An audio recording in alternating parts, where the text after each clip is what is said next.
بسم اللہ الرحمن الرحیم. In the name of Allah, the Beneficent, the Merciful.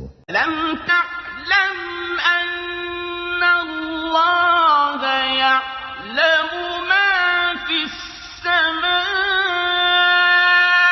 والارض ان ذلك في كتاب ان ذلك على الله يسير. Hast thou not known that Allah knoweth all that is in the heaven and the earth? Lo, it is in a record. Lo, that is easy for Allah. وَيَعْبُدُونَ مِن دُونِ اللَّهِ مَا لَمْ يُنَزِّلْ بِهِ سُلْطَانًا وَمَا لَيْسَ لَهُم بِهِ عِلْمٌ وَمَا لِلظَّالِمِينَ مِن نَّصِيرٍ.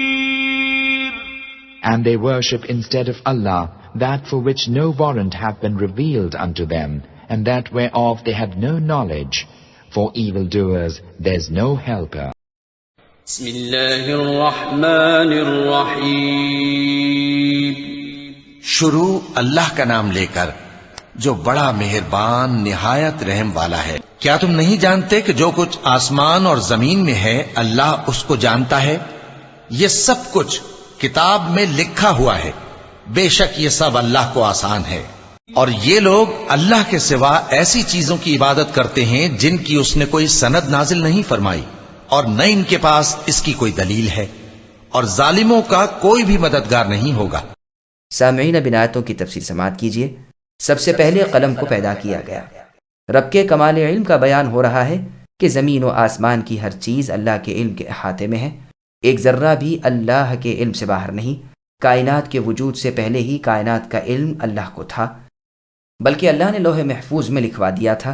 صحیح مسلم میں حدیث رسول اللہ نے فرمایا کہ اللہ تعالیٰ نے آسمان و زمین کی پیدائش سے 50,000 سال پہلے، جبکہ اللہ کا عرش پانی پر تھا، مخلوق کی تقدیریں لکھیں. سنن نبی داؤد کی حدیث میں رسول اللہ نے فرمایا کہ سب سے پہلے اللہ تعالیٰ نے قلم کو پیدا کیا اور اس سے فرمایا لکھ. قلم نے دریافت کیا کہ کیا لکھوں؟ فرمایا جو کچھ ہونے والا ہے. پس قیامت تک جو کچھ ہونے والا تھا اسے قلم نے قلم بند کر لیا. ابن عباس رضی اللہ عنہما کا قول ہے کہ 100 سال کی راہ میں اللہ تعالیٰ نے لوح محفوظ کو پیدا کیا، اور مخلوق کی پیدائش سے پہلے جبکہ اللہ تعالیٰ عرش پر تھے قلم کو لکھنے کا حکم دیا. قلم نے پوچھا کیا لکھوں؟ فرمایا میرا علم جو مخلوق کے متعلق قیامت تک ہے. پس قلم چل پڑا اور قیامت تک کے ہونے والے امور جو اللہ کے علم میں تھے قلم نے لکھ لیے. بس اسی کو اپنے نبی محمد صلی اللہ علیہ وسلم سے اس آیت میں اللہ تعالیٰ فرما رہے ہیں کہ اے نبی، کیا آپ نہیں جانتے کہ آسمان و زمین کی ہر ایک چیز کا میں عالم ہوں؟ بس یہ اللہ کا کمال علم ہے کہ چیز کے وجود سے پہلے اسے معلوم ہے، بلکہ لکھ بھی لیا ہے، اور وہ سب یوں ہی واقع میں ہونے والا ہے. بندوں کے تمام اعمال کا علم ان کے عمل سے پہلے اللہ کو ہے. وہ جو کرتے ہیں اس کے کرنے سے پہلے اللہ جانتے تھے. ہر فرما بردار اور نافرمان اللہ کے علم میں تھا اور اللہ کی کتاب میں لکھا ہوا تھا، اور ہر چیز اللہ کے علمی احاطے کے اندر ہی اندر تھی. اور یہ امر اللہ پر کچھ مشکل نہ تھا، سب کتاب میں تھا اور رب پر بہت ہی آسان. کلام اللہ یعنی اللہ کی بات سے بے اعتنائی قابل گرفت چیز ہے.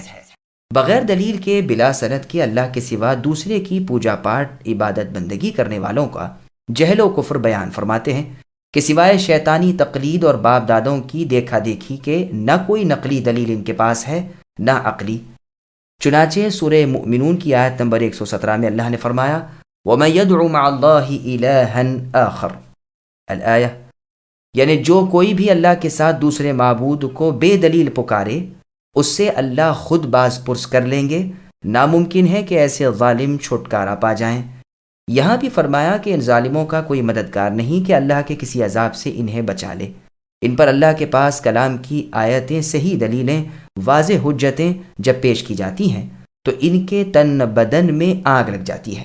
اللہ کی توحید رسولوں کی اتباع کو صاف طور پر بیان کیا کہ انہیں مرچیں لگیں، شکلیں بدل گئیں، تیوریوں پر بل پڑنے لگے، آستینیں چڑھنے لگیں، اگر بس چلے تو زبان کھینچ لیں، ایک لفظ بھی حقانیت کا زمین پر نہ آنے دیں، اسی وقت گلا گھونٹ دیں۔ ان سچے خیر خواہوں کی اللہ کے دین کے مبلغوں کی برائیاں کرنے لگتے ہیں، زبانیں ان کے خلاف چلنے لگتی ہیں، اور ممکن ہو تو ہاتھ بھی ان کے خلاف اٹھنے میں نہیں رکتے۔